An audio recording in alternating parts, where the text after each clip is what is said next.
واړوي مخ رانه ګناه خفه شي واړوي مخ رانه ګناه خفه شي زه کله کله دومره غټ ولې شم سلامونه نیکې هیلې احترامات مې ومنئ ستاسو ورور ادبي ملګری محمد اسلم شیرزی یم پروګرام دی د کوهاړ مازدیګر بیا راغلی دی د امان الله خان ځي ته پېښور ته چېرته کې چیني بالا کې چې دی ژوند کوي نو د ډېرو ملګرو په غوښتنه باندې بیا راغلی یم د امان الله خان ګران صاحب ځي له راغلی یم نو غواړم چې وخت هم نه نیسم ډېر کم دی او شعرونه ترې واورو نو دا به خوند وکړي امان الله ګران صاحب کوهاټ پروګرام کې درته هرکلی او سلامونه مې ومني وعلیکم السلام اسلم بھائی ستاسو ډېره زیاته مننه چې په دومره لنډ تنګ وخت کې یو ځل بیا تاسو مونږ له راغلی او ستاسو د مینوالو ډېره زیاته مننه کوم چې یو ځل بیا تاسو مونږ له راولېږلی نو ډېره زیاته مننه خوشحاله اوسئ ګران صاحب خبرې ډېرې نه کوو که زموږ د پیج مینوالو ته دې څه زمزمه کړو نو ډېره به ښه وي ولې نه دا یو څو نوي شعرونه دي چې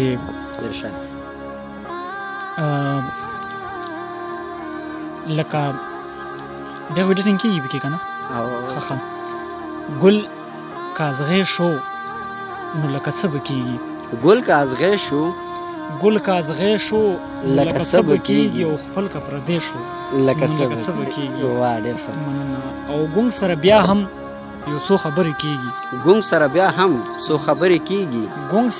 هم یو څو خبرې کېږي که لیونی شو نو لکه څه به کېږي دا راته هم بیا ووایه یار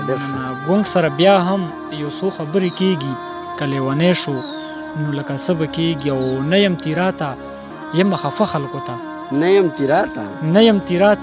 یم خفه خلکو ته بنکه لرګی شو نو لکه څه به کېږي بیا ووایه یار نه یم تیراته یم خفه خلکو ته بنکه لرګی شو نو لکه څه به کېږي او دا یو څو مدګر نوي شعرونه دي چې ارشاد د کوڼ شعرونه رايادوم لکه چې کوڼ په بیان نه پوهېږي په بیان نه پوهېږي او داسې مې زړه دی قربان نه پوهېږي او د داسې خلکو نه معافي غواړم چې په معنا د انسان نه پوهېږي مننه او نور ښه پوهېږي د خپل ځان په ګټه مګر په دین او ایمان نه پوهېږي او شاید چې خدای بې لارې